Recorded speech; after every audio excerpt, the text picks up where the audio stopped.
We've dealt with this for the last 4 years with the show. How many people will message me and they'll say, dude, I agree with everything you're saying. And I go look at their page or I say, dude, why don't you join in? Oh, they got to always have something about it. Dude, we wouldn't be here in this scenario if people would just join in and be like, this is up. Yeah. It's the silence and the fear of the masses that's causing all this disturbance in the world, including, this transgender nonsense, including all this that we're being asked to put up with in society. And my thing is, if you're not, if this isn't a hill that you're willing to die on. What is? Then what in the world is? I mean, the premise of this, again, much bigger than sports, is that we're denying the most basic of truths. The most, right. A truth we've never struggled to understand in the nearly 250 years we've been established as a country, but certainly much, much longer than that, being man and woman. There is no simpler truth.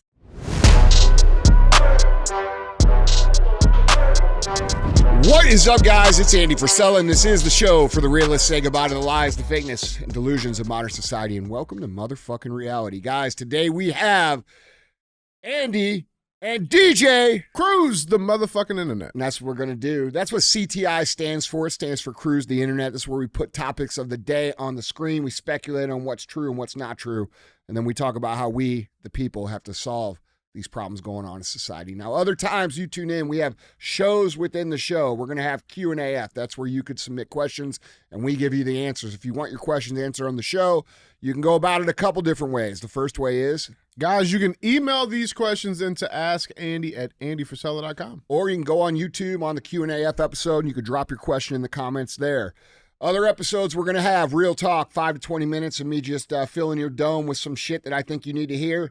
And then we have 75 hard verses, 75 hard verses where someone who's completed the 75 hard program comes on, talks about how their life was before, how their life is now, and how they use 75 hard and the Live Hard program to transform what they got going on. Now, you can get that program for free at episode 208 on the audio feed only. We didn't have YouTube when that episode came out, so it's on the audio feed only.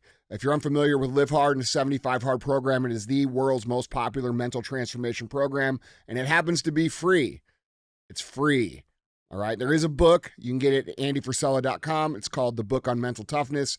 We'll explain the entire Live Hard program, top to bottom. If you're one of those people that likes to know all the details, you're probably going to like the book, but you can still get the program for free at episode 208.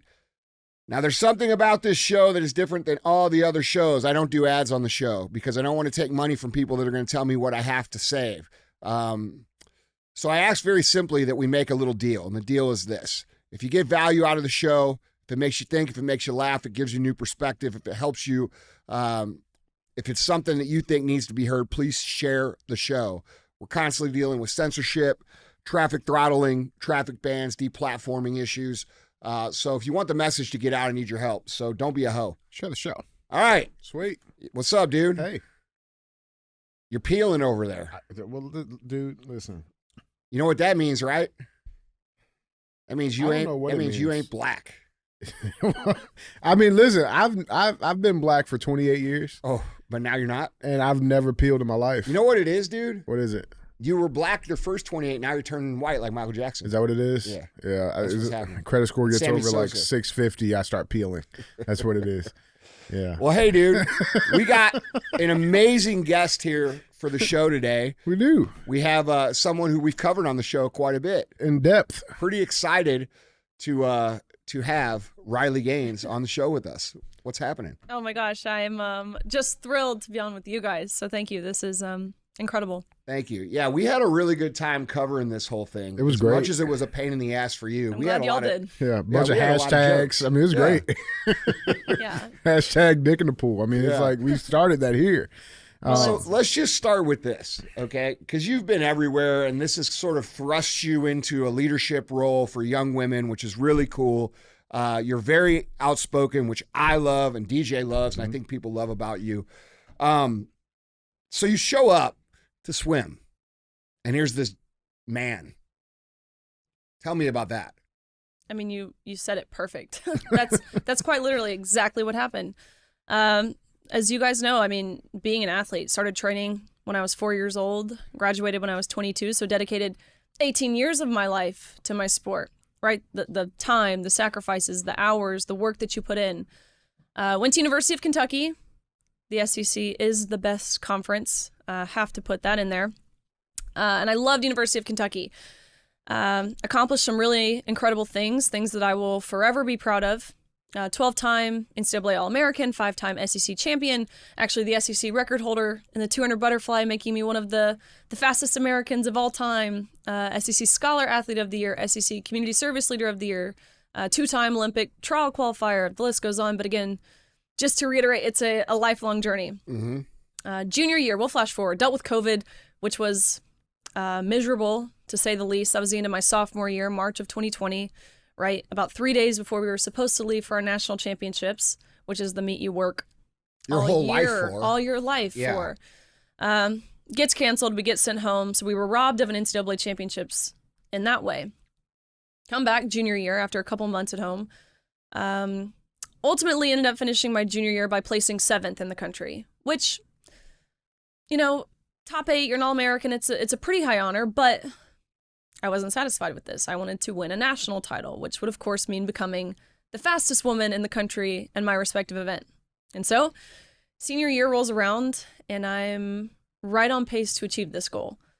About midway through my senior season, I'm ranked 3rd in the nation, trailing the girl in second by, a few 100ths of a second. Nothing, really. A girl I knew very well because, like in most sports, your top-tier athletes know of each other regardless of where you compete because we've grown up competing against each other. Yeah. But the swimmer who was leading the country, by body lengths, might I add, was a swimmer that none of us had heard of before. Not me, not my teammates, not my coaches, none of us. And this is the first time we became aware of a swimmer named Leah Thomas.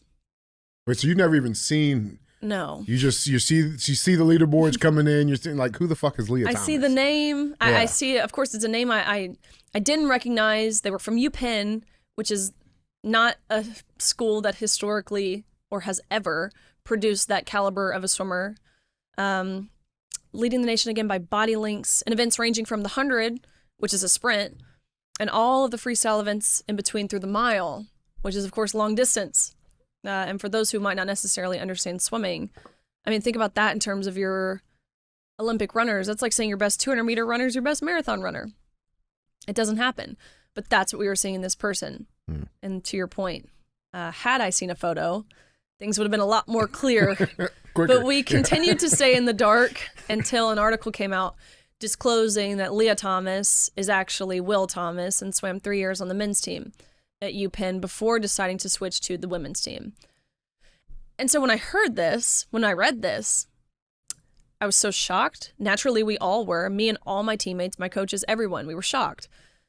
But the feeling I felt really when I read this was like this sense of relief.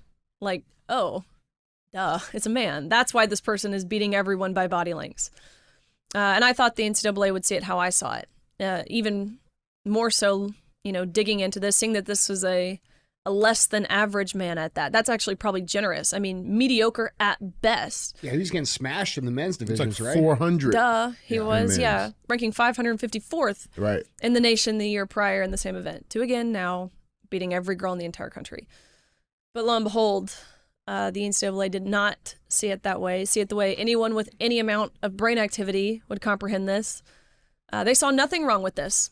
And so they announced about 3 weeks before our national championships in March of 2022 that Thomas's participation was a non-negotiable in the women's category, meaning there's nothing we could do. There's no questions we could ask, no concerns that we could raise as female athletes.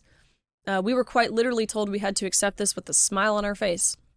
So that was kind of the lead up to that national championships. And I'll say how we felt during this, it was, we felt, I'm kind of ashamed to admit it, but I felt almost curious. Again, knew it was wrong. There was never any doubt in my mind that this was fair or anything like that. But it felt like a South Park episode or like an SNL skit or like a Babylon Bee headline, which is objectively meant to be funny, right? It's like this hyper exaggeration. It's satirical. And I think that's how we were looking at it, truthfully. Like, is he as tall as Instagram pictures make him look?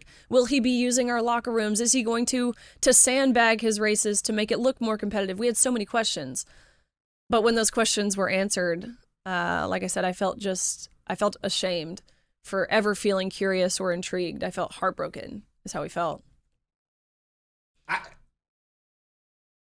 That's the response everyone has. Yeah, I can't believe that this is allowed in any form at all. And when we were covering it, when it was going on, I mean, we were covering it as like it was just so ridiculous. Mm-hmm. Like, how could anyone think this is okay? And they're telling you guys that, like, to just say, hey, just take it. Not only just take it, they told us we were the problem if we opposed it. They told us we were the ones who weren't being kind. We needed to learn how to be inclusive. I had to go to training. Literally, I had to go to sensitivity training. Senior in college, 21 years old at the time, where they brought in an outside professional, whatever that means, who sat me down, taught me, of course, how to use she, her pronouns. Oh my had goodness. there was this mock interview setting where they would ask me questions. I had to answer the interview questions to their standard, or I had to re-go through the training, to which, as you can imagine, I had to re-go through the training until they were satisfied. That's insane. And I could speak for hours about the different tactics and ways they threatened us if we even dared to question what was going on. What kind of stuff did they threaten you with? They said you'll never get a job. Your employer is going to look you up and they're going to see that you're a transphobe, and you don't want that. Riley, you're Like social pressure. Oh, for sure. Gotcha. They said, Riley, you're going to dental school after this. Well, you won't get into dental school. You'll lose all your friends. You'll lose your scholarship and your playing time. Oh, yeah, Riley, speaking of that scholarship, remember you signed that. And when you signed that, you gave away your rights to speak in your own personal capacity. Remember who you represent. Remember whose name is across your cap That's and across your crazy. chest, because it's not yours.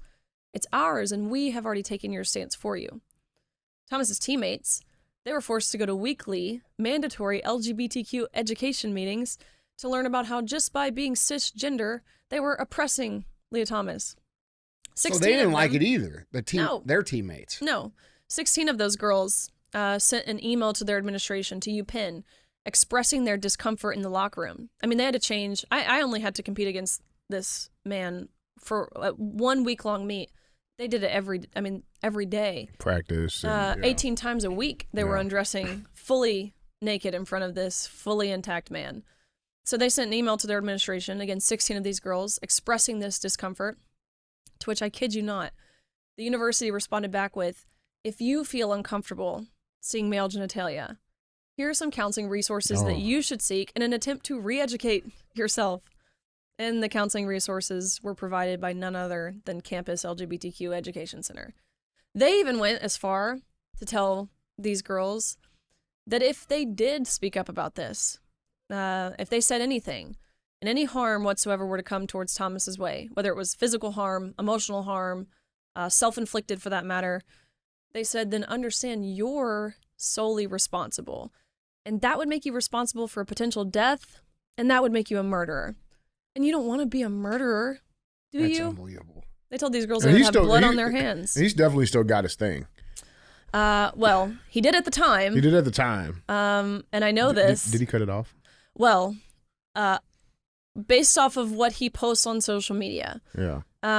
He has had the surgery down there now. Prove it. But allegedly, you want me to? Because he has his testicles pickled in a jar on his mantle at his house. Yeah.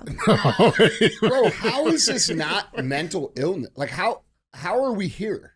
This is insane. When I find out, I'll let you know. He put his balls in a mason jar on his mantle. You want to see? You got it? You don't got it. They post it all publicly. No fucking way. I kind of want to see it, Andy. I don't. I kind of want to see it. I don't. You can look. I'll look away. I'm going to look. That makes me a transphobe. You got it? Find it, bro. I want to see it. That's fucking crazy. Yeah. And again, I'll say allegedly, but based off of what his teammates were saying, he's still sexually active with women at the time of competing in our locker room. While he was competing with them. Yeah, changing in our locker room, getting fully naked. Again, had no problem exposing himself, taking off his women's swimsuit, where, of course, he had a bulge. That's unbelievable to me that's, like, allowed at all. Oh, are you seeing it over there? Are you sorry you saw it? Oh, no. No, I don't want to see it. What the What did you look up to find that? Leah Thomas's testicles? Is that, Yeah. That's it? That's his now again, allegedly, What? Like boyfriend who also identifies as a girl. So it's two men, but they two call gay themselves dudes saying lesbians. two gay dudes saying Yeah. they're lesbian. Yeah. That's insane, man. Yeah. So here we are, forced to participate in this fetish. That's what this is, at the hands of the NCAA. Yes. Now, what was the fuckery with the actual national championship? Because then you guys tied. Yeah, that's right. So the first day of competition was the 500 free, which is not an event that I typically do. And so I watched on the side of the pool as he swam to a national title. I mean, beating out Olympians, beating out world record holders. These aren't scrubs, okay? They're the most impressive and accomplished female swimmers this world has ever seen. Again, he beat them by body lengths. 1 second might not sound like a lot of time, but in swimming, a sport that's measured down to the 100th of a second, 1 second is significant. He beat the entire nation of girls by 2 seconds. Even the time he went that season would have beat every girl in the nation the next season by 2 seconds. He became the first man to win a Division I NCAA women's title. Yeah, trailblazer.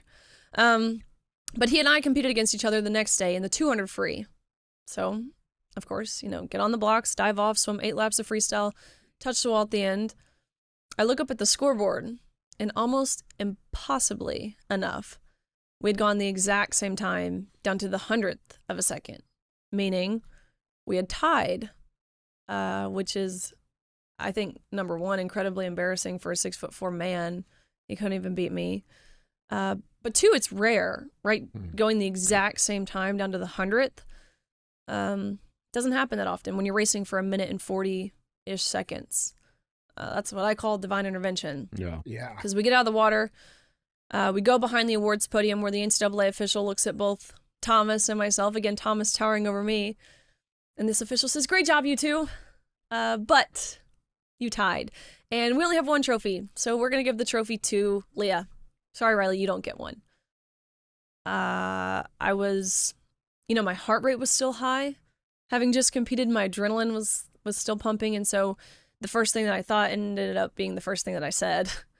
And I looked at this official and I was like, isn't this everything that Title IX was passed to prevent from happening? What do you mean you're going to give the trophy to the man in the women's 200 free? To which he didn't have an answer. They didn't give him a script of what to say when someone asked why. And so he's, the first thing he said was, we're just doing this in chronological order.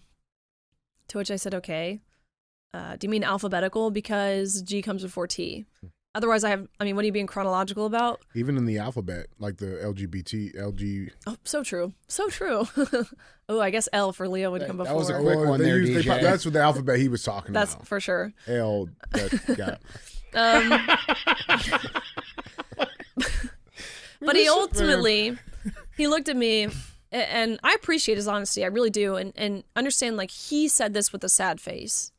His voice changed. I could tell he didn't even believe what he was saying, but he looked at me and he said, "Riley, I'm so sorry, but we have been advised as an organization that when photos are being taken, it's crucial that the trophy's in Leah's hands. You can pose with this one, but you have to give your trophy back.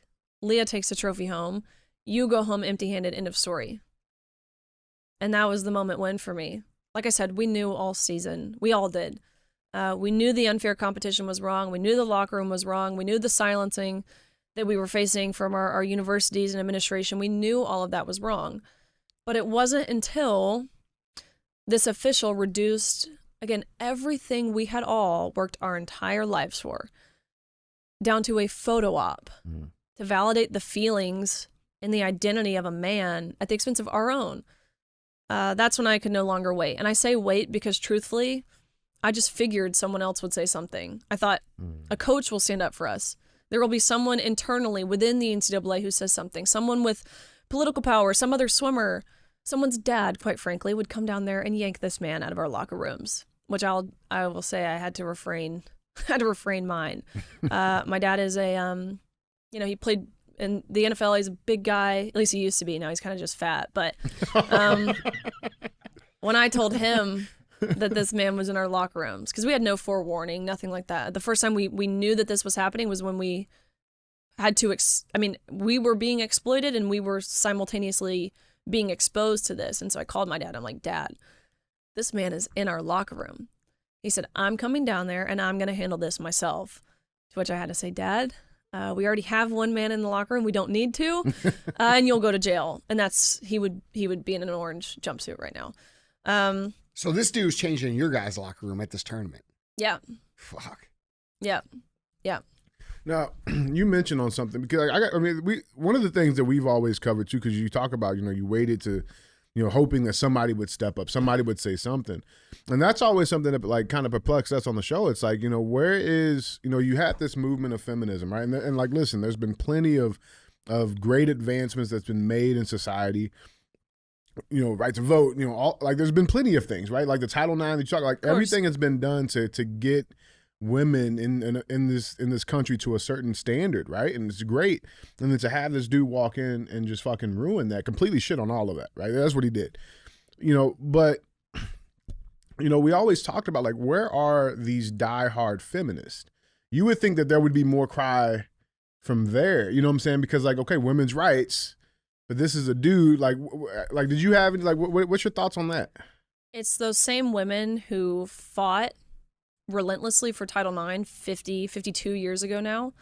They're celebrating this shit. That are leading the charge. They're at the forefront. How do they make that work in their mind? They truly believe that this 6'4" Goliath of a man, standing in our locker room fully naked in all of his glory or really lack thereof. No shit. They really believe. Why do you want to know so much about his shit, bro? I'm just saying. Like, this is the second comment. No. Yes. You're starting to tell on yourself. You better be quiet over there. I'm just saying, like, it's shocking. You act like you want to talk about the balls, and now you're talking about the dick. His true Michael Jackson footsteps. Yes. No, Here it comes. They really believe this is a woman. And actually, I don't even think that's true. I don't think they really believe this is a woman because they're out virtuing each how other. could you? How could you, really? I mean, like, his hands are huge. His feet took up the whole entire block. He has an Adam's apple, again, the bulge. Like, they don't think this is a woman. Neither did the NCAA. Neither does President Biden or the Democrats who are voting in favor of this stuff. They don't really think this is a woman. No, they're not that stupid. They're stupid, but let's give them some credit. They're not that stupid. It's virtue signaling. I think that's a big part of it. I think they're pandering, weirdly enough, to such a small, fringe, but loud minority here. I think a lot of them are terrified to do anything other than be entirely lockstep with what their progressive movement tells them to do. To be called any sort of name. And I think a lot of it too is they're following, right? Like a lot of these, whether it's corporate America, whether it's academia, what have you, they don't follow red or blue, they follow green. And I think that's a big part of it too. The NCAA, I don't think they wanted to lose federal funding. I don't think they wanted to face lawsuits from Thomas or the likes thereof. And so I think that's a contributing factor in why they go along with this. But speaking, I guess, to the feminist movement, I've testified before Congress and the Senate many times now.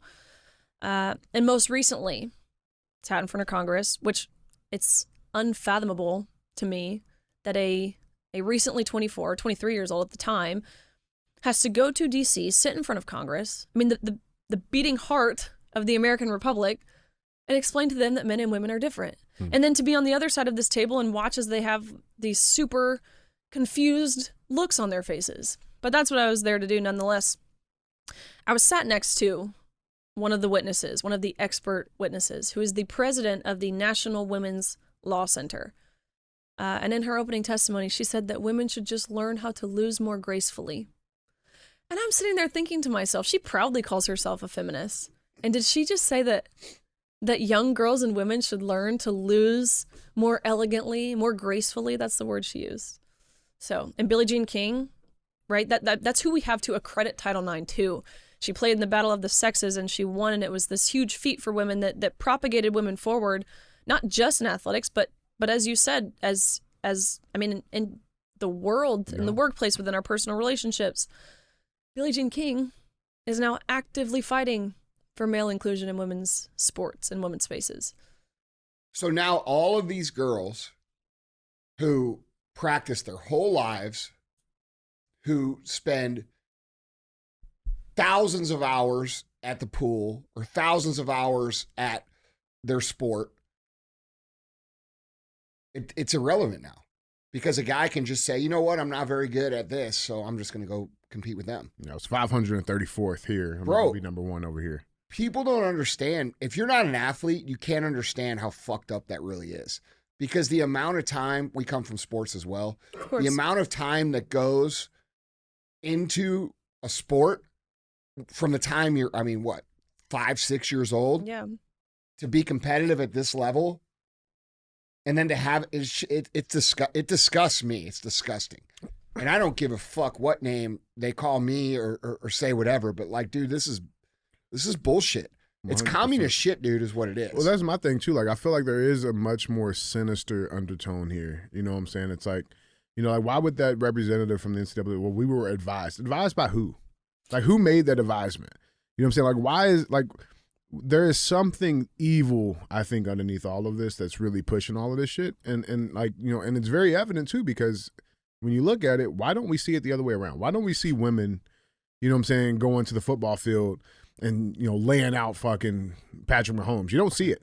Well, and that's the thing is, and something that naturally the media didn't touch at all was that at this same meet where we have Leah Thomas, again, 6'4" man, in a women's swimsuit who we were told we fully had to treat as a woman. We had another athlete who was transitioning, but this was a woman who began to self-identify as a man who we were told we fully had to treat as a man. And so for optics purposes here, 100 freestyle, top 8 women in the entire country. And you've got a man in a women's swimsuit with the bulge next to a woman wearing only a Speedo, nothing covering her top. Wait, that was going on at the same time? Oh, they both wrote on their arms in big black Sharpie, "Let trans kids play," as if they both weren't playing in the category that best suited them. And Izzy now goes by the name of Isaac. Keep up if you can.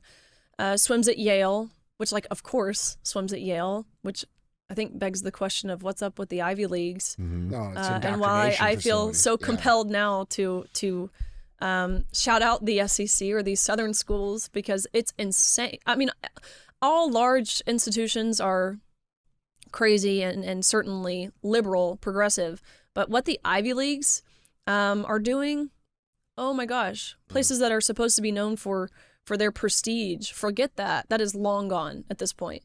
But I'm sitting there watching this, thinking to myself, I must be crazy. It's me. I'm the crazy one. This is the freaking Twilight Zone. A woman wearing a Speedo and a man in a women's swimsuit. That's what we were subjected to.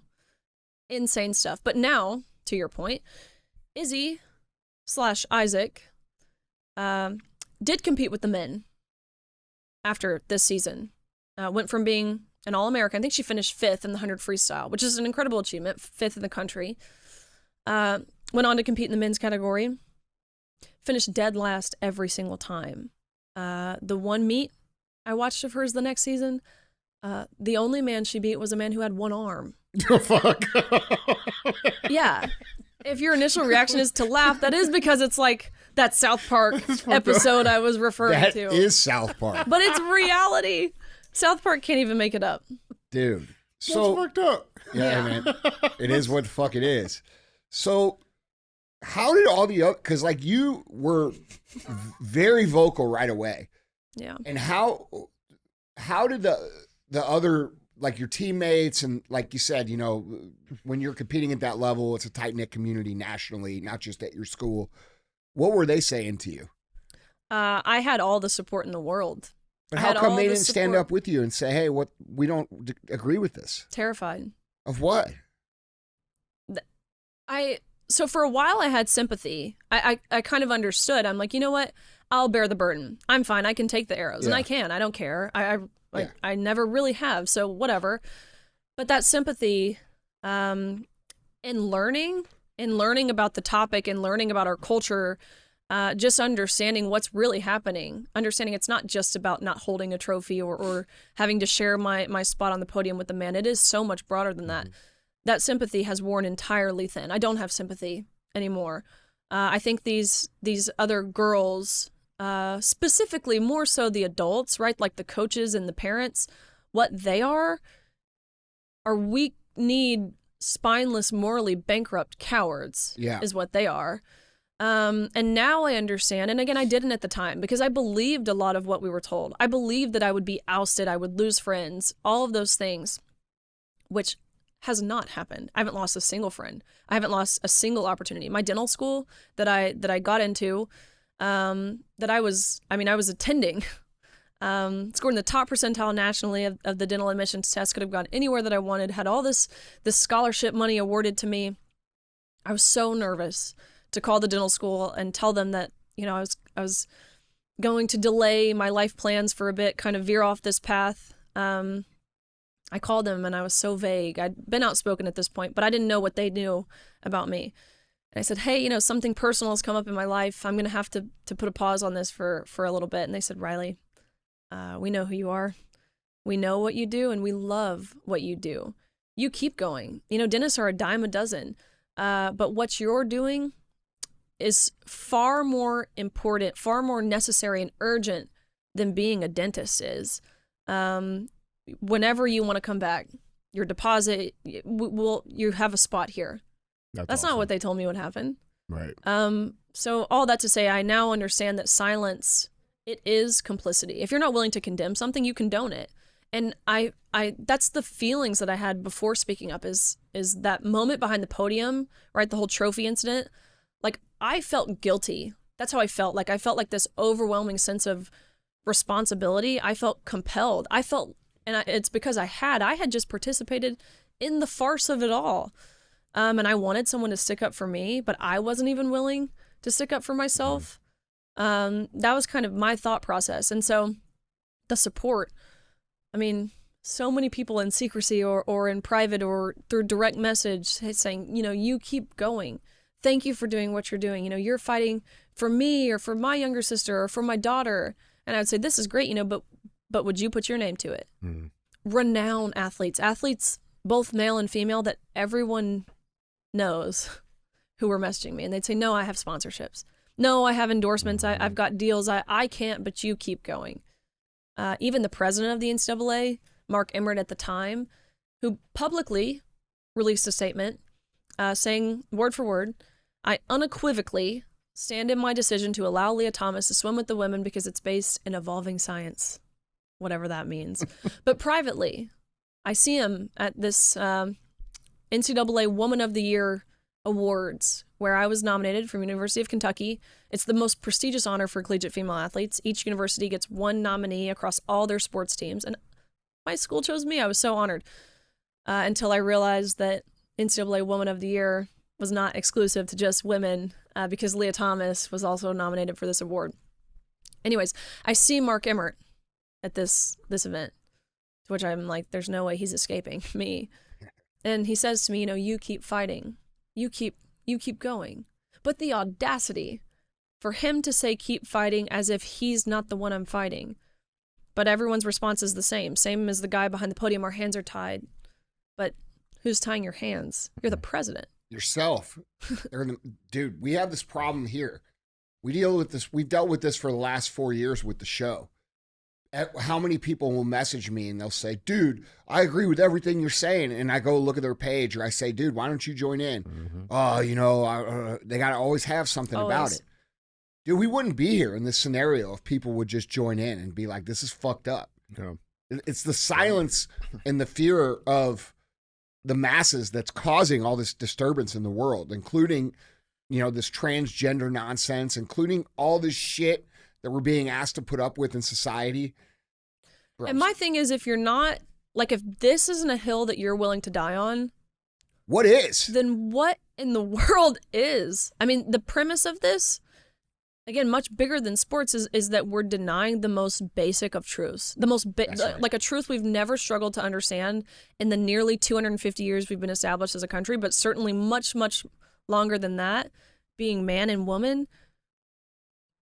There is no simpler truth. Well, if they can convince you that a man is a woman and a woman is a man, what can they Anything. not convince you of? Exactly. I think that's why they attack it so hard, because it literally is the fundamental truth. And if they can fudge that and they can make that, hazy for people to understand, then the rest of everything else is easy to manipulate. Super easy. Easy Super peasy. easy, I mean, we have a sitting Supreme Court justice who can't even answer the question of what is a woman. Yeah. Because she claims she's not a biologist, she said. Yeah. Yeah. Well, guess what? I'm not a veterinarian, but I know what a dog is. That's the stupidest thing I've ever heard. She knew it was stupid too. Remember the face she made when she did it? She like smiled. Mm-hmm.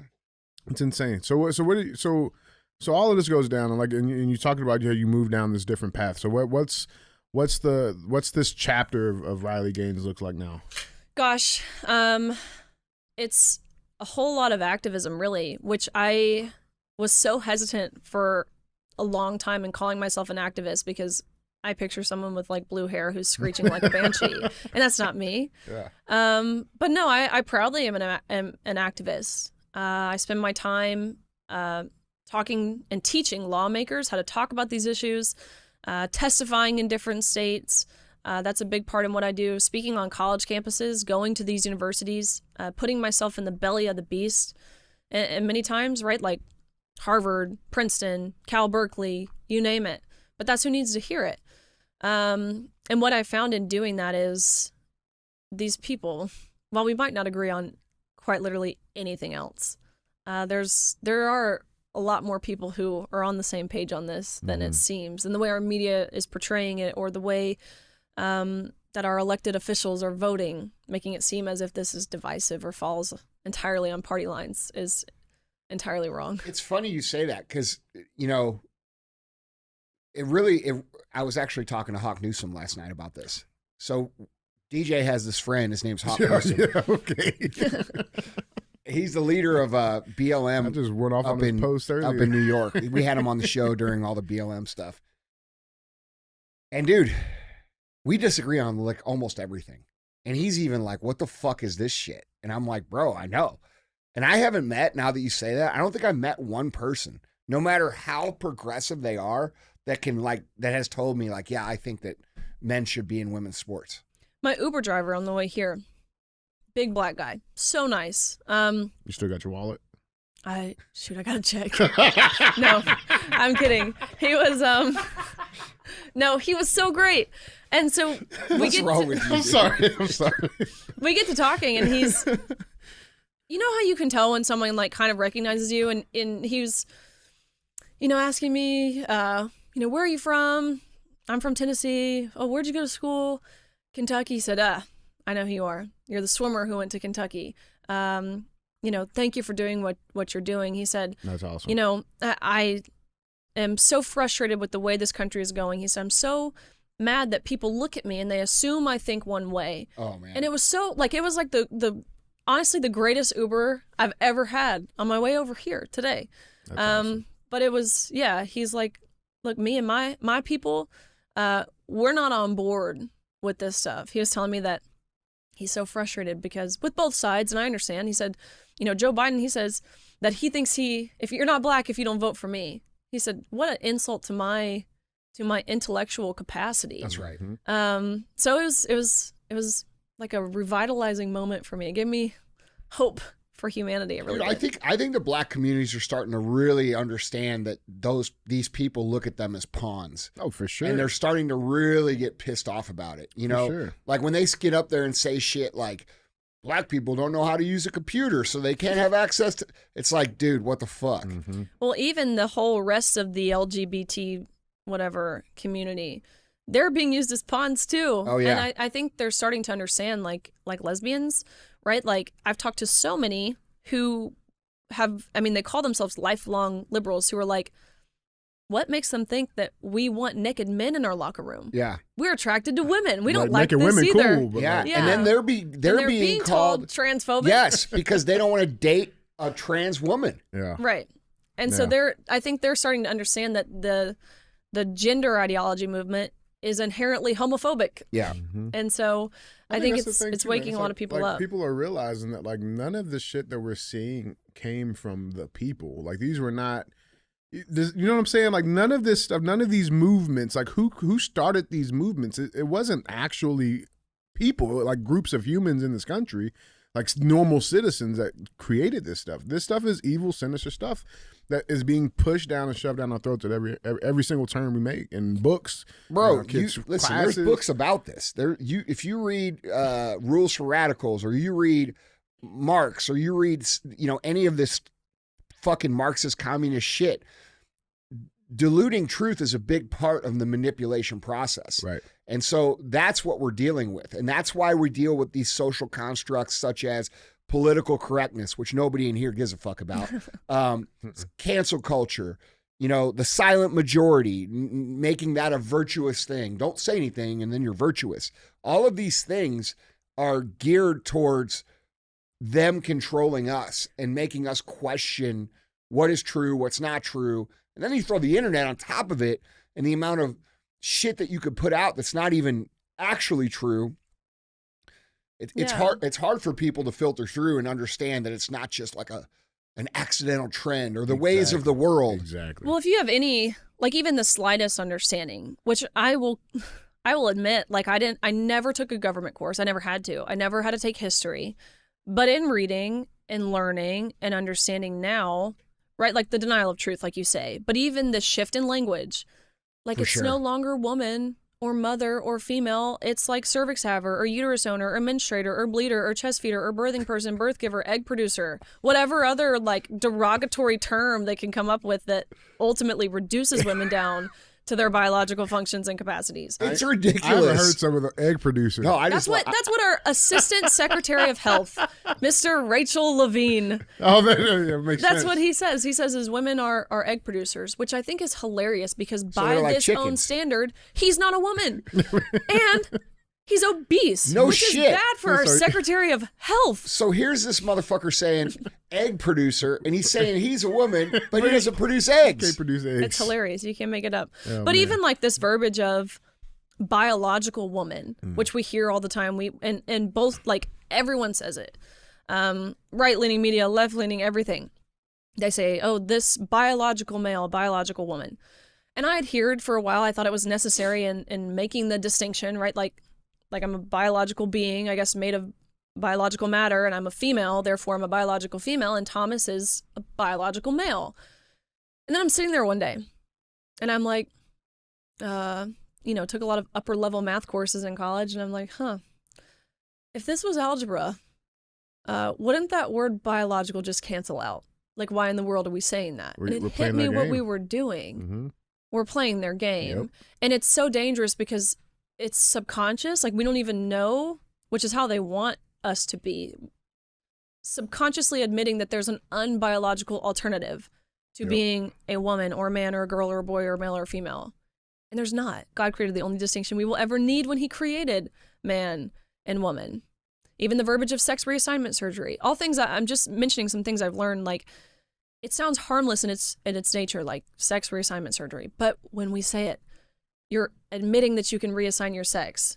And there's nothing that you can do. There's no surgeries, there's no cosmetic procedures, there's no hormones, there's nothing that you can do that changes who you are down to a chromosomal level, who God so intentionally and uniquely created you to be perfect in his image. So the language shift, right? The breakdown of faith. We used to be a country that proudly said, in God we trust, or in one nation under God. The breakdown of families, pitting parents and kids against each other.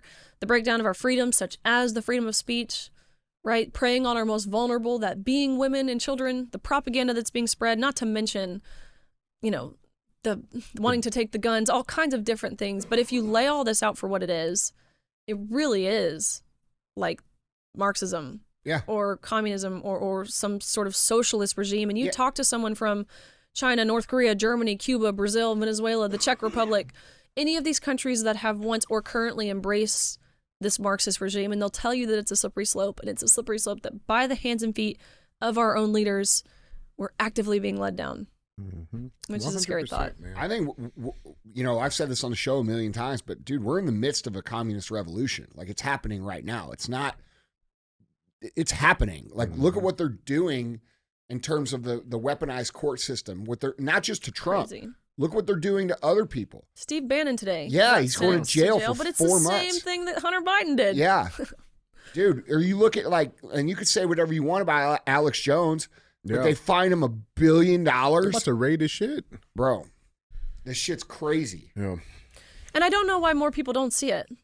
Take away political... I think they start thinking that, I think a lot of people at this, I think in the beginning, people thought, okay, well, there's people carrying the water. There is some people speaking up.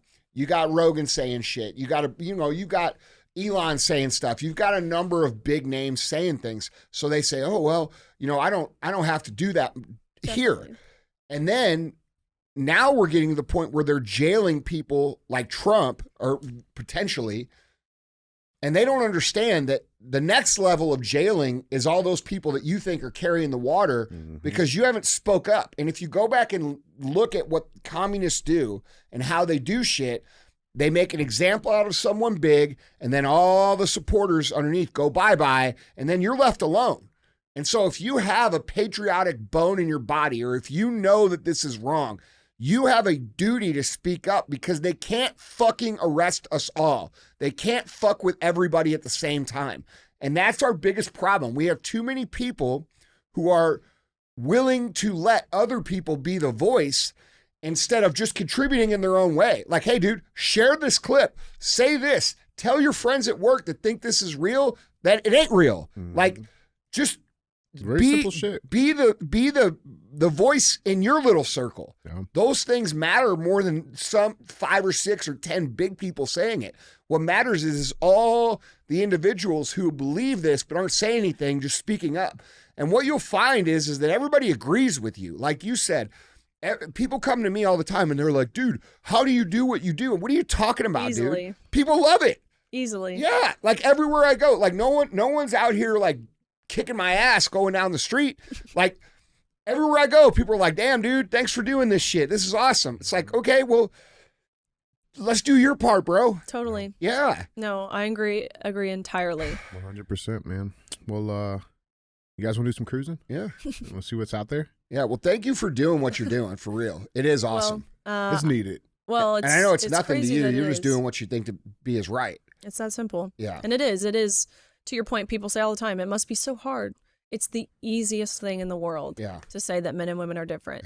To say that there are two sexes and you can't change your sex, and each sex is deserving of equal opportunity and privacy and safety. The easiest thing in the world. I can't believe that's considered brave. I cannot believe it. Yeah. But here we are. It seems like it happened fast, too. Like, it seems like, like not that long ago, just saying some of these things were complete common sense. And then they got to the point where you say these things and you're a bigot, you're a transphobe, you're a this. It's like, dude. I think COVID expedited things. Yeah. I think they realized they could control us. Again, coming from a college during that time and understanding, I mean, they told us vaccines were mandatory and social distancing and mask, and contact tracing, which have you ever seen a swimmer in the water wearing a mask? No, but they certainly tried. We essentially waterboarded ourselves every day. This stuff was crazy that they were asking us to do, that we were doing. And I think they realized that, we can make them do some really weird stuff. Now we can control them. And so then I think they'd all come around the same time. Yeah. Yeah. And that's when all this insanity happened. And so, but I will say, like, I learned to stand up for myself during COVID. And I said, I'm not getting the vaccine. You can't make me. And I think that helped me my senior year when dealing with this, because I learned, like, you guys are just, this is BS. Yeah. I can call you on it and nothing will happen to me. Yeah. So, yeah. That's fucking awesome. It's pure blood. I'm pure blood. Yeah. That's right. By the way, Missouri is SEC too, so we're... Yeah, I like you guys. We count. Yeah. As long as we're not singing Rocky Top, then I'm good. Yeah. I'm cheering for any SEC team. Any of them. All right. Well, guys, let's do we're going to be good at football this year, dude. I think so. Yeah. I think so. Brady Cook's going to come out. Kick ass. I think they got some heat. Call him the Electric Ginger. That's my nickname for him. He's gonna text me and be like, "What the fuck?" Nobody call him. He's electric and he's ginger. Sorry, bro, you are. Guys, remember, if you want to see any of these headlines, videos, articles, links, pictures, go to andyfrisella.com. We'll link all of that stuff there for you guys. With that being said, Riley, Andy, let's get into headlines. Biggest talk of the town today is just follow-ups on the Hunter Biden trial that's happening. And there's been some truths that are finally being universally accepted as truth, which I think is interesting. But so let's dive into it. 7 takeaways from third day of Hunter Biden's gun trial. Let's dive into this. So this is Breitbart covering this. They say Hunter Biden's gun trial uncovered 7 more explosive pieces of information in the third day of proceedings. The trial is expected to last about 2 weeks with many witnesses and will likely expose more damning information about the dysfunctional Biden family. The trial is set to resume at 9 a.m. Thursday with former gun clerk on the stand. So, So, day 3, these are the 7 things they've uncovered so far. And this might be the biggest thing. The actual laptop itself has been officially entered in as evidence, and it is a universal truth. It existed. It is real. The FBI had it all along, and it was not this disinformation franchise. We'll get into that a little bit. But not only that, it was testified in court that there was no tampering that was ever done with that laptop, meaning nobody hacked it, nobody put messages or pictures in that laptop or, fudged anything in that laptop. It was as it has always been since Hunter Biden had it. So that got put in there. The ex-wife, Kathleen Buell, she characterized Hunter as, quote, angry and short-tempered.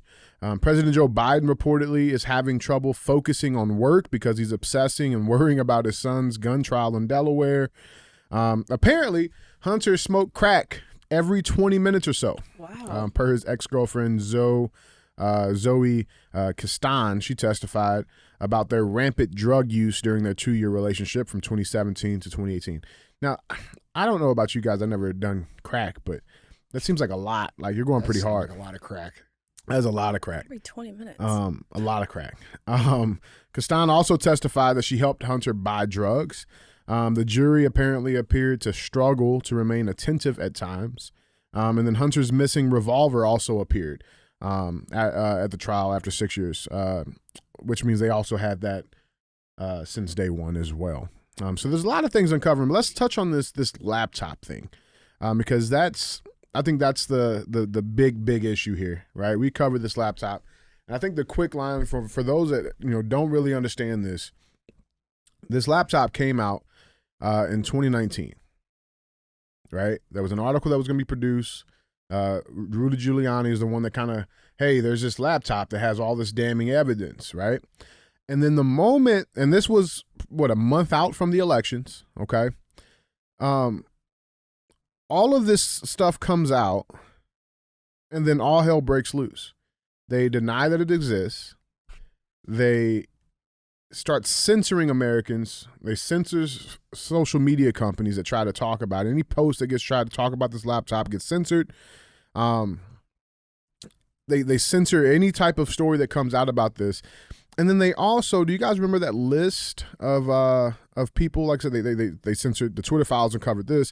But then there was that list. There was a list of all of those 51 intelligence officers that signed this public statement on the Hunter Biden emails and this laptop, and it was signed by all of these people with really nice letters and cool places that they worked at, that all signed this 51 in total that said, no, it's not real, and in fact, it's Russian disinformation, and Giuliani's working for the Russians. And he's, using that to help Trump win this election and this election interference. That was the whole thing, when in reality, they were the ones that were actually interfering with the election, trying to deny this laptop and all the damning evidence that it had to not get to public knowledge. And when there was polls done at the time, 50% of the country had no idea that the laptop even existed or was a real thing.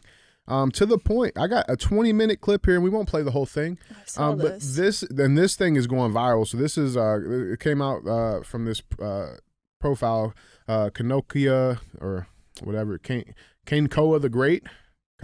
Yeah, sure. But it has almost 30 million views at the time of this recording. And And this is a 20-minute clip of the mainstream media talking about this laptop case. We'll play a couple of minutes here. And tonight, the Trump campaign is accusing Twitter and Facebook of censorship after the social media companies blocked the spread of an unverified story about former Vice President Joe Biden's son and a laptop allegedly full of his old emails. It's a story raising concerns about whether it's real or just designed to sow confusion in the final weeks of the election. Experts say it has all the hallmarks of information laundering. This looks like your classic disinformation campaign. Eric O'Neill is a former FBI operative. Steal the information with a cyber attack, get the emails from Hunter Biden's account, and then put them on these laptops that are left at a repair store. And that's how the information is now laundered into the public. Who do you think is behind this? Well, the Russians would be my number one guess. Social media outlets were quick to limit the spread of the story. Twitter briefly suspending the accounts of the Trump campaign and White House press secretary after they tried to share it. Twitter and Facebook have limited the distribution of that Hunter Biden story. And last night, Twitter appeared to suspend the Twitter account of White House press secretary Kayleigh McEnany when she tried to share that story. Damn. You know a story is shady when Facebook is saying, whoa, whoa, whoa, whoa. Maybe people shouldn't see this. For a long time, Giuliani has been openly working to dig up dirt and promote disinformation on the Bidens. And now, the Washington Post is also reporting that the intelligence community was so concerned that the Russians were using Giuliani to feed Russian disinformation to the president that they warned the White House about it last year. We're being told by two people who have been briefed on what the FBI is doing is that they're looking into whether these unverified emails about Hunter Biden published by the New York Post about foreign business dealings are part of the bigger Russian disinformation effort, which is well underway in these final days of the 2020 race. The intelligence community has said for months that Russia is very actively engaged in a disinformation campaign in the 2020 election, in particular against Joe Biden to denigrate his campaign in favor of President Trump. I think there are a lot of issues related to this New York Post story that reportedly referenced Hunter Biden emails. And as I and several of my former colleagues have pointed out publicly, that it does bear the hallmarks of Russian disinformation. Intel Committee Chair Adam Schiff. Bears the hallmark. But again, and it wasn't just these social media companies doing this on their own, saying like, hey, we probably need to. This was at the direction of the White House. And the FBI. And the FBI through their portal that they had with social media companies to throw this story out. So now all of this stuff is coming out. Also, man. we didn't cover the fact that if you posted about it, you got your account fucking deleted. Mm-hmm. They also took down the post from the New York Post, right? And that it wasn't the Post or the Times that put it up. It's a Post. It's Washington Post. Here it is. Yeah, New York Post did it too, and Mm-hmm. they took that story down. They literally suspended anybody's account that talked about it.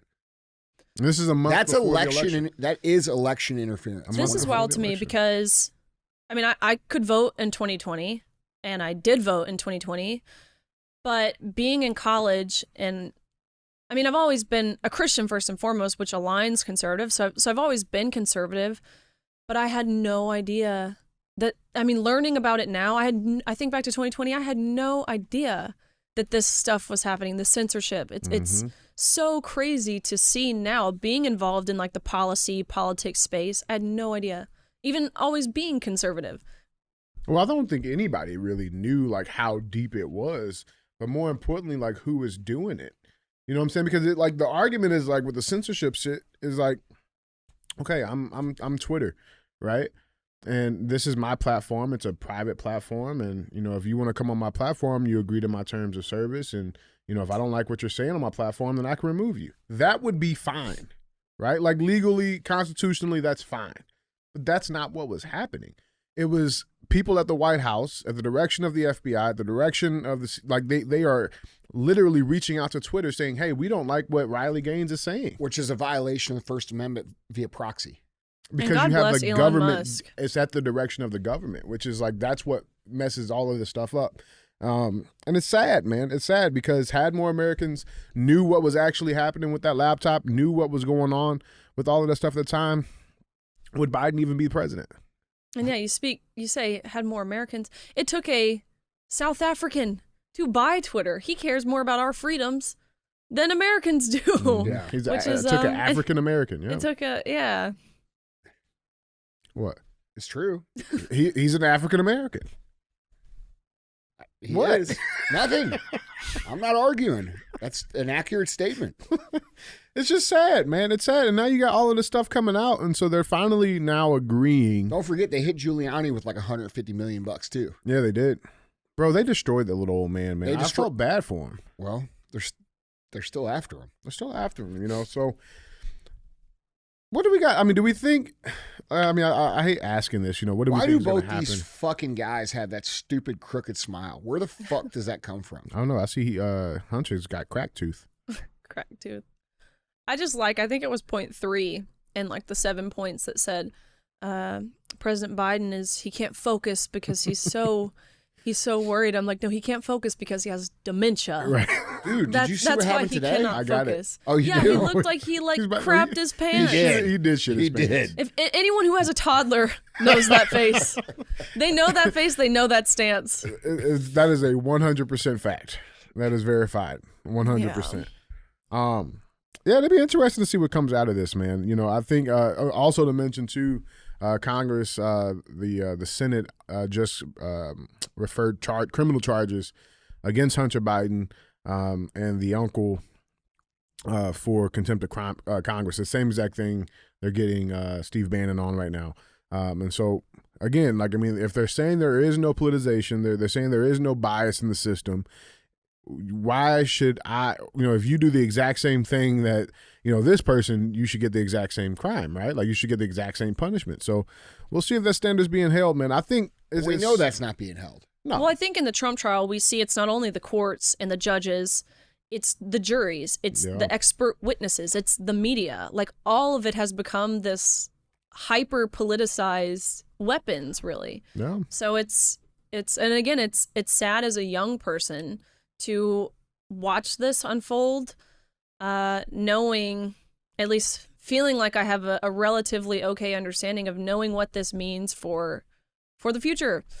It's scary. Well, I think a positive thing is, though, I think a lot of young people who were definitely blue voters or leaning left have now made a switch. For sure. I think we've seen that culturally in the last 4 years where young people are like, damn, dude. Especially boys. Yeah, for sure.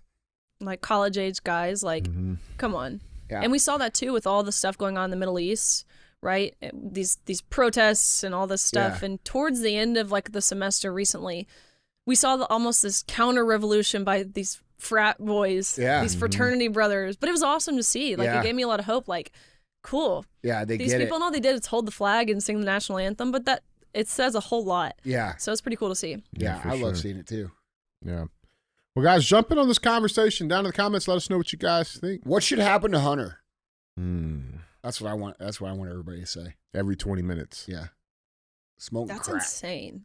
That's a lot. Like, listen, like that's a shit ton of that's a shit ton of crack. They say he was spending like $15,000 a month just on crack. Jeez. Just on crack, bro.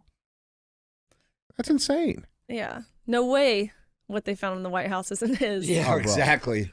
No way. He was high on, was that Easter? What was that? No, that was some what were they doing at the White House? Easter was Trans Visibility Day. Don't get it mixed up. Okay, yeah, I'm sorry. I apologize. No, there was something at the White House. There was some event. That's right. He's a bigot. Yeah, sorry. No, there was something at the White House when he was like on the bow. They were all on the balcony, and he was coked out of his mind. Hunter was. Well, I forget what event that was. Probably all of them. All of them. Yeah. Every single last one of them. It was just Tuesday. Sorry. But yeah, guys, jump into the conversation. Let us know what you guys think down in the comments. With that being said, let's go cruise some. Speaking of bigots. Oh, sweet. Talking about you. No, this is you, man. Oh, really? This comes from at JJ LW90I. Bruh, white people are racist. Black people are not racist towards white people. I like your pods, Andy, but I think you a little on the white supremacy side on the low. DJ, you need to start checking certain things for us black folks. I see you agree with Andy's BS sometimes. I get it from DJ. It's actually me. It's DJ. DJ's rubbing off on me, man. He's what are you talking about? JJ. I'm not for white supremacy. I'm for everybody. I'm for being American equal. supremacy. Yeah, huh? I'm for American supremacy. Yeah, I'm down with that. Yeah, American supremacy. Yeah. There's nothing wrong with that. I mean, look, bro. To your point, white people are the only people up until I don't know 3-4 months ago that couldn't get a job because of their race. Okay, so if you want to talk about actual oppression and actual racism, that's racism. Mm-hmm. You know what else is okay? For anybody to say anything they want about white people. They can say fucking whatever they want. The lady who just directed Star Wars was on the new Star Wars, was on fucking TV yesterday, and she said the goal of what I was trying to do was to make white people cry. What a bizarre statement. Yeah. So let's flip the switch here, brother. Well, even everything that's going on with the WNBA and Caitlin Clark. Yes. Yeah. And what she is experiencing is blatant racism. Yeah. You've got the people on The View, what's her name? Sunny Hostin, who says Caitlin has Privilege. white privilege. Mhm. She has straight privilege. She has pretty privilege. And she has tall privilege, is what she said. And then I call her on it, and she blocks me on social media. Yeah. And Jamel Hill, who's like a professional, lifelong race baiter. Yeah. All these people who are coming after Caitlin Clark, who has done nothing for the WNBA or college basketball for that matter, other than set records, bring viewership, put millions of new eyes on women's basketball, which is something they touted for so long. Like, why aren't we getting the attention? And suddenly they do, and they are self-imploding. What a bizarre scenario. I can't even make sense of it. Yeah. Listen, dude, that people are so used to the anti-white shit that it's not deemed racist. Okay? When the Star Wars lady says, I want to make white people cry, what if I said the goal of my show every single day is to make black people cry? What if I said that? Okay, that's racist shit. I don't say that shit. Here's the thing, JJ. You can't recognize it because you've been so immersed in it your entire life that you don't see a problem with it. Okay? There's BET, there's Black Awards, there's this and this and this. There's all kinds of black privilege in this country, and white people get called racist. I don't give a fuck that you guys have your own things and do all this shit. That's fine with me. But don't fucking tell me that there isn't an anti-white narrative going on in society, because there is, and there has been since the day I was fucking born.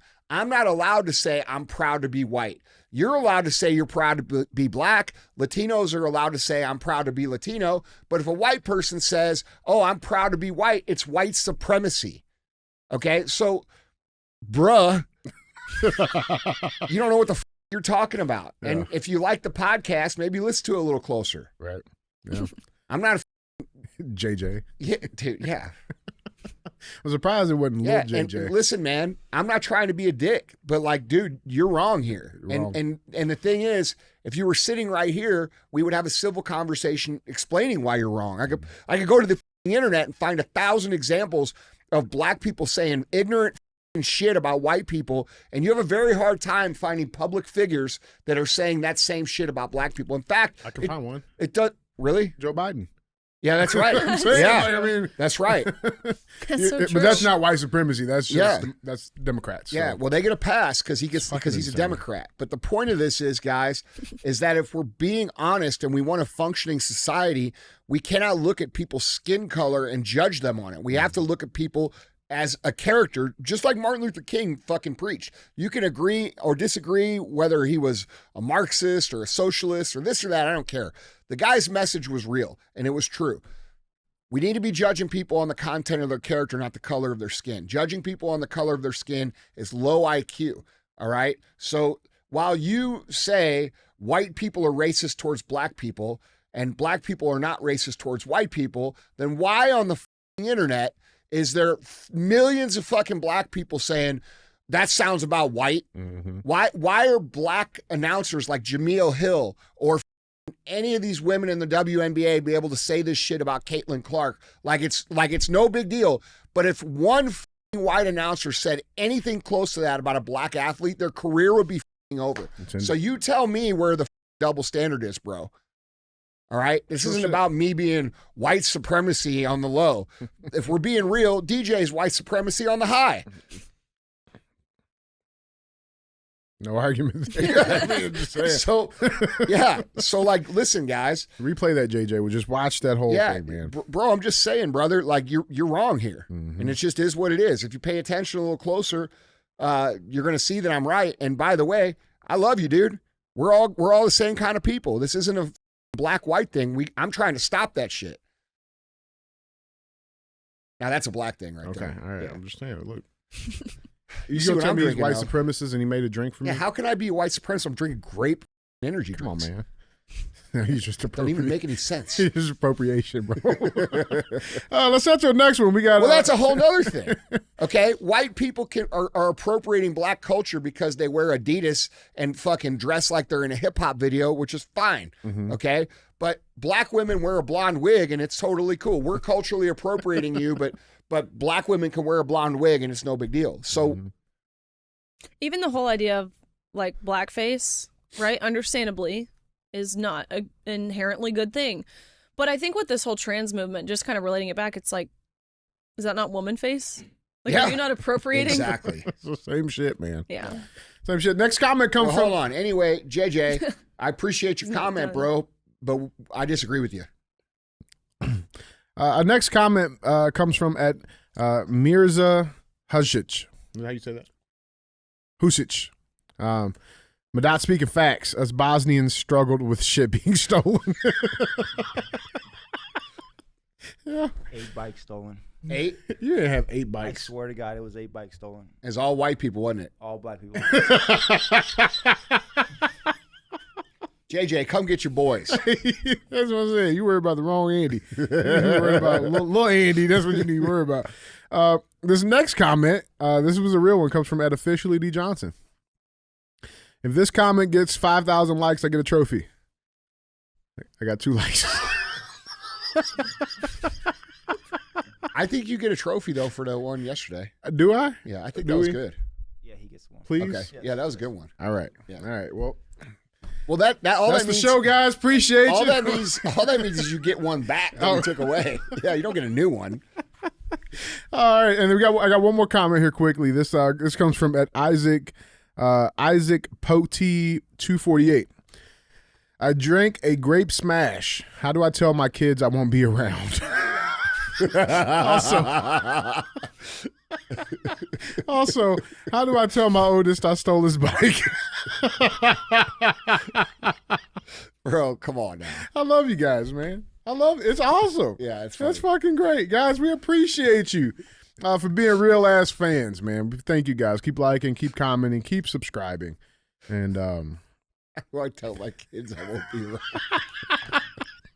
all right, Where's your dad? I don't know. you just leave, bro. You just leave. Last time I saw him, he was drinking one of them grape energy drinks. You just leave. You ain't gotta say shit. Just go. All right, guys, let's keep this show moving. We got headline number 2. Headline number 2 reads, NYPD to revoke Donald Trump's concealed carry permit because of felony convictions. Yeah. Does he not have Secret Service? Yeah. Like he's worried about it, you Yeah. know. But it is interesting nonetheless. The NYPD is preparing to revoke Donald Trump's concealed carry permit following the numerous felony convictions handed down by the jury last week. CNN reported the permit was actually suspended on April 1st of 2023 following Trump's indictment on various charges. The NYPD will now move beyond mere suspension, revoking the permit altogether. New York Times noted, quote, under federal law and state law in New York and Florida, people with felony convictions are barred from possessing a firearm. Now, that's cool. It's whatever. You know, he doesn't need it. And he'll get it back because the shit's going to get overturned. Well, I agree with Riley. I mean, what difference does it make? It's just I didn't even know it's New just York another allowed them stunt. to have guns anyways. Yeah. Like, That's what I'm saying. Like, I mean, he's definitely going to get one now. Shit. I mean, because that definitely stops people from getting guns and committing crimes. yeah, honestly, all this gun stuff is crazy to me. What we're seeing in these big cities. I mean, we saw in New Mexico, was it? The governor of New Mexico decided in Albuquerque to remove constitutional carry, remove the whole concealed carry thing. Which, like, when they do that, do they think these criminals are listening? Like, oh man, we can't do this now. Dang. Dude. And they just put up a new sign, no guns at the park. Damn it. All right. Well, I listen, dude. like it's the most ridiculous thing because This the is a stunt. definition of a criminal is someone who doesn't recognize the laws. Exactly. Listen, this is nothing but a stunt. That's fine. That's cool. Yeah. That's not even the story here today. So we got some wins here. So do you guys remember a while ago the documents case down in Florida? Judge Eileen Cannon, she suspended that trial indefinitely, right? So that happened, and she noted in a 5-page order on Tuesday when it was put out that it would be imprudent to finalize a new trial date now, casting further doubt on federal prosecutors' ability to bring Trump to trial before the November presidential election. So you got that happening, right? That happened a couple of months ago. Great. And other great news down in Georgia. This headline reads, Georgia Court of Appeals indefinitely pauses the election subversion conspiracy case against Donald Trump. So this is going down in Georgia now, where the Court of Appeals completely suspended that case as well. Georgia Court of Appeals has halted the election subversion conspiracy case against Donald Trump and several of his co-defendants, a massive victory for the former president seeking to push further legal issues until 2025 if he can't beat them all together. And this is a CNN article, by the way. So the new order filed on Wednesday from the Georgia Court of Appeals is the latest indication that a trial in the state-level Georgia election subversion case will not occur before the 2024 presidential election. I think because they're also realizing, man, that this is election interference, whether it's at a campaign person or a lawyer or a court committing it. It's election interference to try to do all of this shit before the elections. Like, it's very, very plain and simple. Well, I think it's almost ironic too because Trump could have done this to Hillary. Like he could have, but then he decided looking now, especially and understanding like the attacks that he's faced from the same people he essentially spared. He's like, look, I beat you. That's that. Go on with your life. He still calls her crooked, which is kind of hilarious. But he could have done the same thing, all the email stuff, but he chose, I'm not going to prosecute a former president. Yeah. But now look at what's happening to him. I think there's something important there, though. What's that? Well, because the precedent? And who sets it? They're setting the precedent for their own accountability. He couldn't have been the one that set the precedent. You know what I'm saying? I think that's how I'm looking at it now. I don't know if that makes sense. That's how I see it too, dude. Yeah, if he could have easily went in and locked up Hillary and did. I mean, they knew about this shit with Joe Biden for years. Yeah, I also think though I think what we're going to see moving forward, because I think it's becoming very blatantly obvious to people, to even them, that Trump is so far ahead that they're not going to be able to cheat like they did last time with all the mail-in shit. And I think they're getting nervous, right? Because dude, they know what they're doing is wrong, and because now they think he's going to win, they're trying to back off so they don't get caught up in the dragnet of who's going to be held accountable. Mm-hmm. And I think we're going to see more and more of that. I don't think that's going to be everybody, though. I think there are going to be people who are so guilty of the things that they have done, like the Faucis and the Bidens and the Hillary Clintons, and these people who are going to press as hard as they can all the way through the election because they have no choice, because they understand that if he gets in, dude, they're going to jail or worse. Mm-hmm. So I think we're going to see a small group of people continue to push and alienate themselves and sort of just expose themselves for who they are and what they did. And their little cohorts that are, the minions who are trying to help out, we're going to see them start to scatter and jump off the boat. That's what I see happening. Mm-hmm. Yeah, 100%. Now, you got anything else on this one? Just I don't know, all the election stuff, it blows my mind for a couple reasons, especially just watching all of this now, which I try not to submerge myself in a lot of the times. I cannot believe that Joe Biden is the best they can put up. So do we think, I'm sitting here thinking there's no way they actually run him, but are they committed at this point? I mean, it's to run him. It's crunch time kind of, right? I mean, there's several months until November, but it's is that really, watching the video of him crap his pants today, I'm like, is this really who they're running? I think they chose Biden because he was the most leveraged. I also, more so than Gavin Newsom or Michelle Obama. Yeah, well, for sure. I think they chose Biden because he appears to be inept.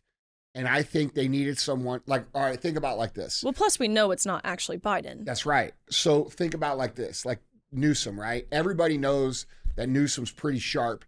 He happens to be a massive liar, but he's pretty sharp. Like if you watch him debate, he's on top of it. He's charming. Yeah, and he's willing Car salesman. he is willing to flat out lie because he has charisma. You could see when he's lying because he says the same tell every time. If you play any amount of poker at all or know anything about when people lie, he says the exact same thing when he's lying every single time. Right when he gets done with the statement, he goes, and that is a fact. And everything that he says before that is always like bullshit. Fucking lie. Yeah. So see, black people, we say it first.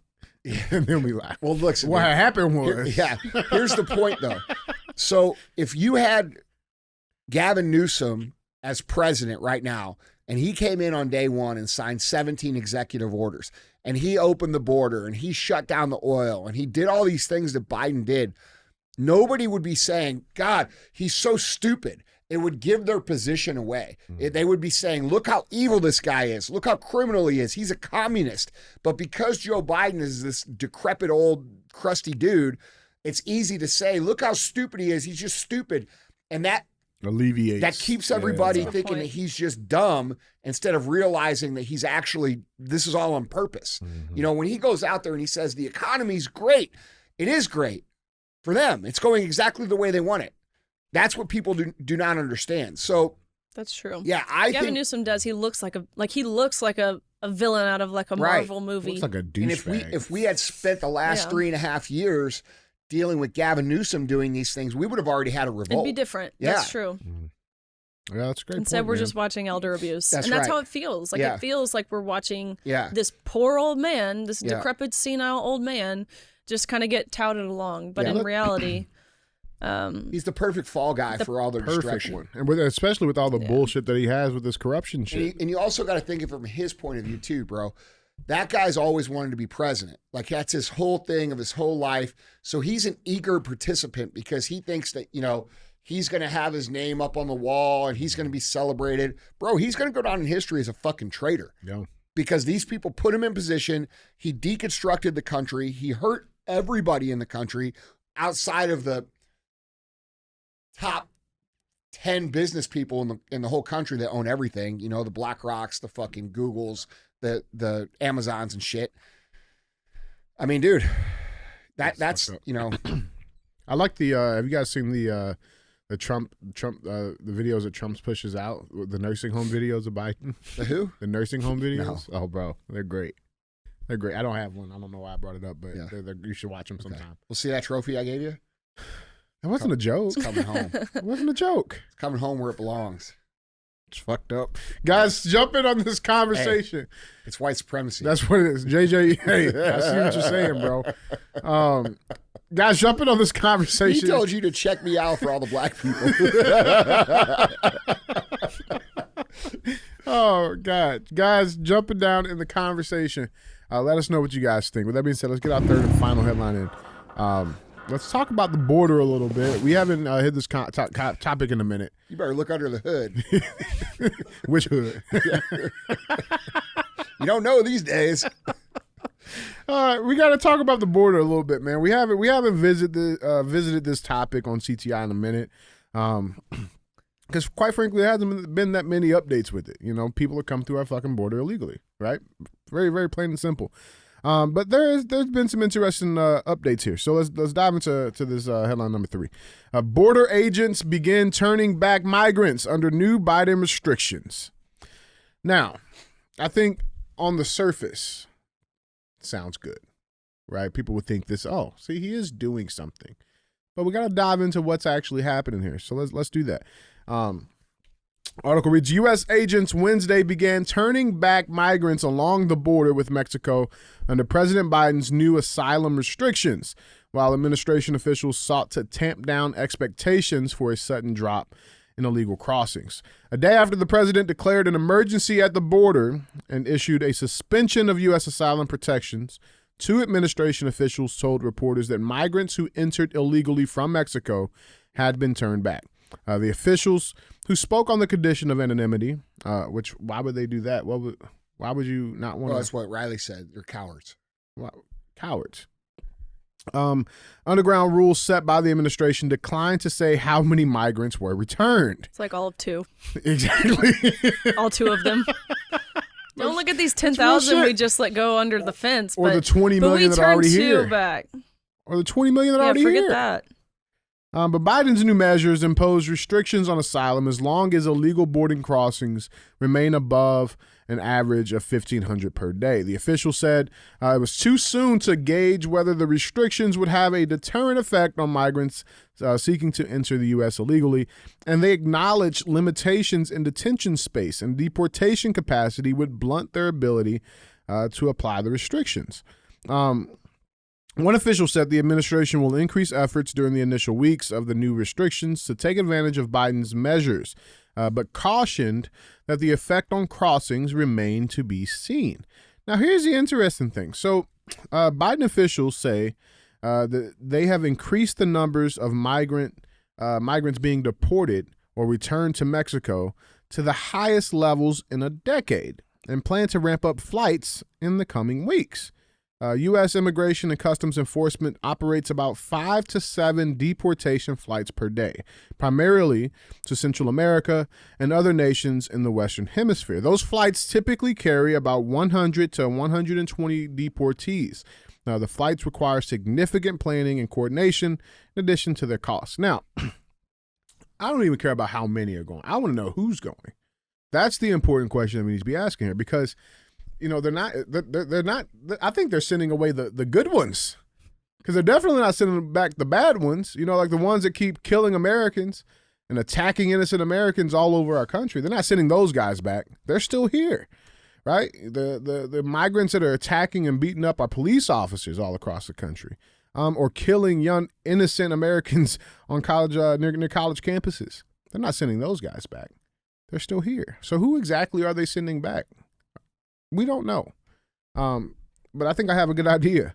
In other news on this border stuff, you got Canada, their border agents are about to go on strike as soon as tomorrow, Friday, when you guys are listening, at 4 p.m. Eastern time, if there is no coordinated agreement. So now the Canadians can escape?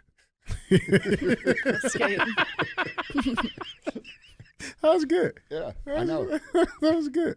You got that happening. But the really interesting thing here, and you got to go back. And the other fix too, by the way, Biden's closing the border at midnight. That's definitely going to help. So for all you illegals, make sure you come in the morning. Come in business hours. Yeah, midnight can't cross because it's. What in the? But the interesting thing here, man, is you guys go back. You guys remember how many times Biden said that he had no power to do anything down at the border? He couldn't do anything, right? And like I quote, "I can shut down the border if given the power by bipartisan Senate legislation," and that is still under negotiation. He didn't have the power to do it, but now all of a sudden we got this executive action that's coming out of him. And I think it's one of those things. Like at the end of the day, the damage has already been done. We got 20 million illegal migrants in this country. We have no idea where the hell they are, no idea who they are, no idea what crimes they committed. And while our crime rates in this country are going up, you see these other countries that they're coming from, their crime rates are going down. What does that tell us? Who is coming into this country? It's sad, man. It's sad. So what do we got on this conversation? Let's talk about this border issue we got going on down here. What do we got, guys? I will say I care about the border issue for a lot of reasons, but in particular, we see the effects of it, but I think we're forgetting how this harms legal immigration as well, because I'm married to an immigrant, which he's from England. He loves this country. He loves guns. He drives a truck, an F-350. They don't have that in England. Like, he loves it here. He's honest. He's hardworking. He loves America. We've been married 2 years, and they still won't give him his green card. That's wild. Yet, we could buy a flight, book a flight to Mexico, and walk over. Not only would he get his green card, in many cases, his passport, so becoming a U.S. citizen, but we'd get a credit card with $10,000 and a duffel bag full of other stuff. And a Biden sticker. And so, that's the harm that it's caused me personally.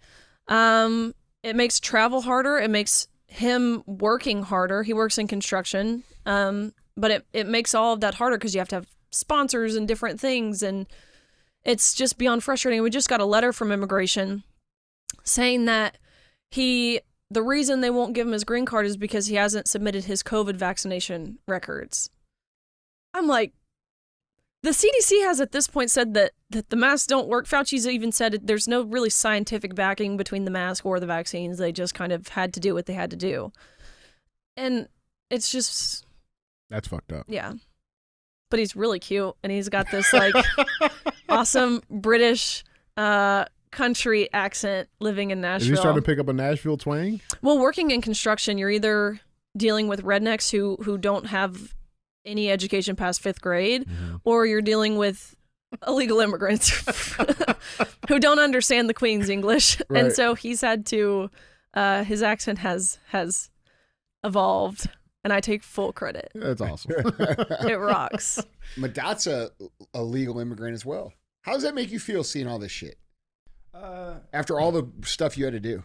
Yeah, it's a little disheartening. I mean, I think they're giving us even a bad name too, because we come here, we work hard, we have to go through this whole process, and then they're just coming across the border, and they're getting all this stuff. It kind of, I'm proud to be an American. I'm proud to be in this country, and I think we're kind of being slumped in with these people too, because even when people talk shit on immigrants, it kind of lumps me into it too, and I'm like, no, I'm one of the legal ones. I'm cool. Yeah. You're an American, bro. Yeah, absolutely. Yeah. I think that's the point of it, though, right? Yeah. Like, it's to lump all of that together, because that's what they want. That's I think what they do with the LGB stuff It's too. a Just very they want to put consistent you in theme. a group that defines you. Like my Uber driver was saying, he's like, they think they know who I am because of the color of my skin, and they don't. Like, what an insult that is. But that's a lot of the cultural and societal issues that we're seeing. It stems from that kind of mindset. I mean, unions Notice and at Mm-hmm. all the book that they never put us in the group of being Americans. No, because the flag has now become something that is... I saw today in Connecticut where the Democrats voted... an officer was attacked and killed. I don't know if it was by an illegal or not, but nonetheless, a police officer, was attacked and killed, died. And so they were going to raise the flag at half-staff, but they decided that the blue line flag and the American flag represented antagonism and racism and hate. And so they raised the pride flag to half-staff because they said that is something that represents joy and happiness and all of this stuff. Oh my gosh. Like, that's today what they did. So yeah, the flag has been labeled as anything divisive and negative and bad, but in reality, that is the one symbol that is supposed to unify everyone in this country. It will, Forget too. any other identity factor. If you're an American, that is something that is supposed to unify us, but they've used it as it's become a symbol that represents conservatives, which if that's the case, I know which side I want to fall on. Yeah, dude, look, I think that we have to, I think we've gotten to a point where everybody's starting to understand, some people are a little further along than others, but what we're starting to understand collectively is that they want us to be anything but Americans. They want us to be blacks or whites or gays or straights or illegals or feminists or trans. And the reality is there's a good reason why they don't want us to identify as Americans amongst the differences. When I grew up in this country, it was always that way. It didn't matter what you were a proud American. And they can't have that because the minute that happens, they lose their power. They lose their ability to manipulate. They lose their ability to stay on top of everybody's throat. And I think we're getting to the point where people are starting to realize that. And I wish that they would realize it a little bit quicker, but we're seeing it, dude.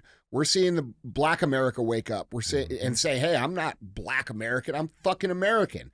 And dude, that's the America that I grew up in. And it sucks for a lot of the younger people because they don't remember that. Like, they don't remember that being that way. But that's all I remember. Like, it's up until the last 10 years where it's gotten weird. Yeah. And it's a shame. But I think I'm optimistic that all of these things that are happening now, I don't think that these people can continue to win. I think it's they haven't really had a win in a while. And years. It's been years since they've had a win. Everything they've been doing has been by force, and it's all getting rejected. And that's the actual solution of what's going on here. It's mass noncompliance. It's mass civil disobedience. It's not violence. It's saying, hey, no, fuck off. We're Americans. You guys are shitbags. And we're gonna be Americans, and we're not gonna let you guys divide us. And if we could get that going in our country, a lot of this stuff would take care of itself, you know. And I think it's happening. From what I can, it's definitely happening much faster than it was 2 years ago, or 3 years ago, 4 years ago. Yeah, for sure. I feel more hopeful now than I do too. I have it since. I mean, I guess I've become politically active, awake, not woke, but awake in the way that I have. I feel more hopeful now than I have. We're seeing states sue now the Biden administration and the Department of Education. We're over 20 are in active litigation over just specifically Title IX. Again, the counter-revolution on college campuses, how Trump is up by double digits in the polls, which I'll say the polls don't really mean a whole lot. But it is. We wouldn't have seen that 2 years ago. Right. Which is hopeful. Yeah, for sure. Culture's changing. For sure. Yeah. And it takes bad things happening. Absolutely. And that stinks. It sucks that it takes someone like Laken Riley passing away, being brutally murdered, her family having to endure what they've had to endure. It sucks that it takes a naked man in the locker room before people wake up, but that's the point where we're at. And that's just the reality of it. Well, I think the good news, though, is that, you know, when the pendulum swings back, it's going to swing back in a way where I think, and I'm seeing this, I don't know what you got, but I'm seeing like a lot of young people, you know, find their faith and become more grounded in Christianity and a moral standard and value system. You know, 5-6 years ago, I think everybody was just like, yeah, you know, it's a free country. You can do what you want. And I think people are starting to recognize that we need a value system and a morality system to operate a civilized society. You know, we can't let grown men dressed up as women go shake their fucking dicks at drag queen happy hour or whatever, story time. Can't allow that. You know what I'm saying? We can't allow quote unquote minor attracted people to be around children. You know, this, and I actually think that's the point of contention that's gonna unify everybody. I think the more these trans people, and I'm talking about the grown men who, like we played in the clip on Tuesday, pedophiles, who said, yeah, they're pedophiles, and they're hiding in those people are going to be the people that wake everybody up. Mm-hmm.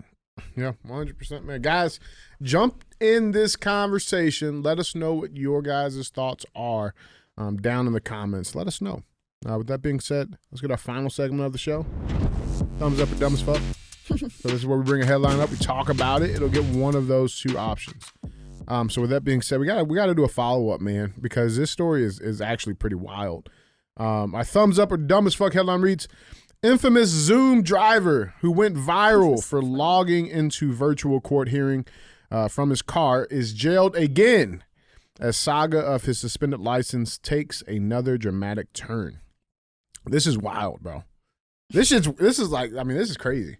This is crazy. So we covered this already. It's a Michigan man. Have you seen this? It's yes. It's wild. It's wild. I don't know what happened. Oh, bro, listen. All I saw was when he was going. The only thing I know is when he was on court for suspended driving while he's driving. Right. Okay. So the Michigan man who became an internet hero for logging into a Zoom court appearance for a driving offense from behind the wheel never had a license in the first place. The new development is the latest in the saga surrounding 44-year-old Corey Harris after footage May 15th hearing for an October traffic stop gained ground online. He was said to have a suspended license, leading Judge Cedric Simpson to express disbelief over his signing in to such a hearing behind the wheel. So here's the original video. Assistant Public Defender Natalie Tate for Mr. Harris, who should be present. Mr. Harris, are you driving? Actually, I'm pulling into my doctor's office, actually. So just give me 1 second. I'm parking right now. Look at the judge. He's like, wait a minute, am I missing something?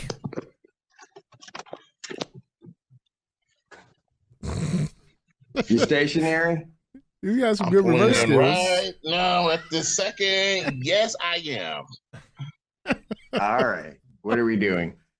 Your Honor, we are respectfully requesting an adjournment in this matter, up possibly 2 to 4 weeks if the court would allow.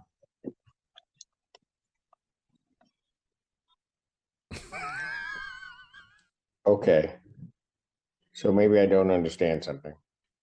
This is a driving while license suspended, That is correct, Your Honor. and he was just driving.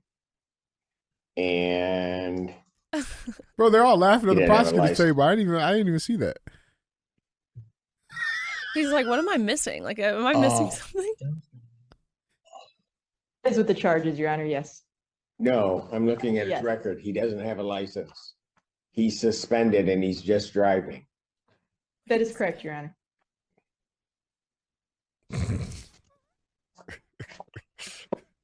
Oh, He knows it's coming now. He tried to raise his hand.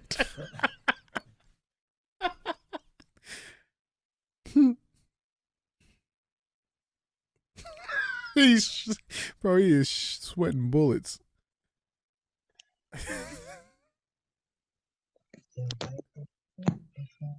hello. 1 minute, Mr. Harris.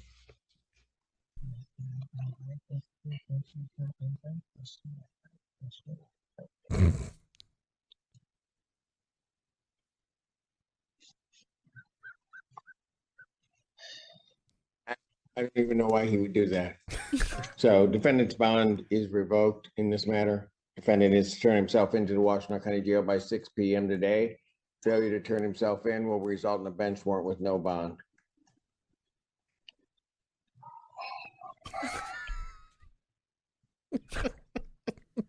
Thank you. Thank you, Your Honor. Mr. Harris, I'll be giving you a call. Okay. So that happened, right? Now, it took the internet by storm, but then it came out that he actually wasn't suspended, and that it was actually like this clerical error. They forgot to update it in the system, right? And so then he became like this hero. Everybody's like, no, he's innocent. Like, he's good. You know what I'm saying? He was all right to drive, right? Well, Judge Simpson, he's a very smart guy. So he dug into it again, and now it's revealed that he wasn't driving on a suspended license. He never even had one. He has never had a driver's license. And we got a video from a new heated hearing that just happened where he was jailed again. Here's the clip. With any reference to your client having had a license on that day, and some indication or misunderstanding as to whether or not he had a license. Let me make it very clear, based upon what the court looked at, he has never had a Michigan license, ever, and has never had a license in the other 49 states and commonwealths that form up this great union. He has never had a license. In point of fact, when they suspended his license, and what people don't understand, when they suspended his license in Saginaw, they don't suspend the license. They suspend the privilege to drive in this state. Hence, for example, if he had had a Kentucky license, he would be able to drive everywhere that Kentucky would allow him to drive. He just couldn't drive in Michigan because his privileges had been restricted. Yeah, he never had one. Not just in Michigan and none of the other states ever. So he was jailed again. They sent him back to jail, man. It's a wild story, bro. I like Judge, man. Judge Simpson, he's got it. He's my guy. Anyway, what we got on this? Is this thumbs up or what we doing here? I have a thumbs up.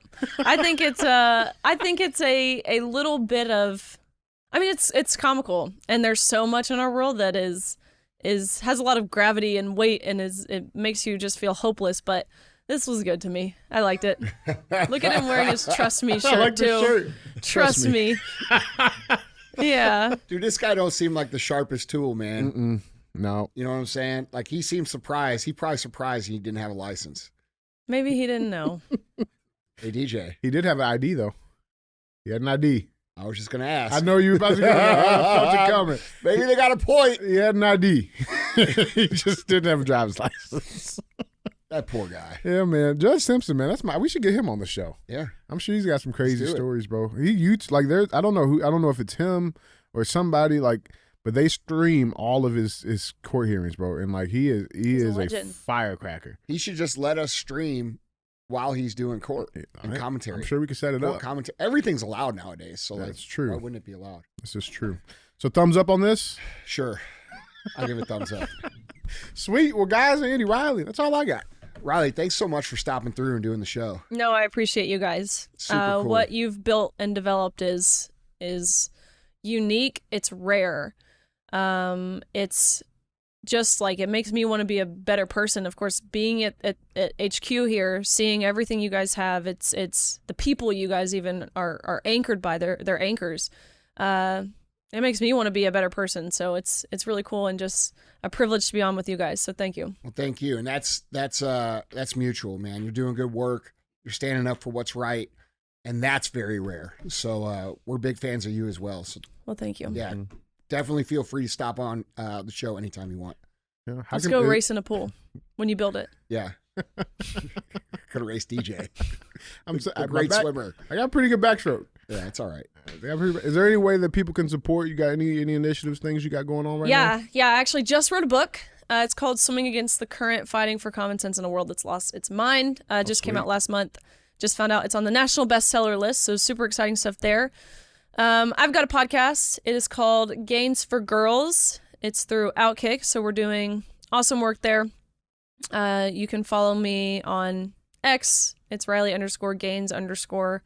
My Instagram is Riley G. Barker, but that's all I've got going on. Sweet. That's awesome. Well, guys, go check out her book. Make sure you give her a follow, and don't be a hoe. Share the show.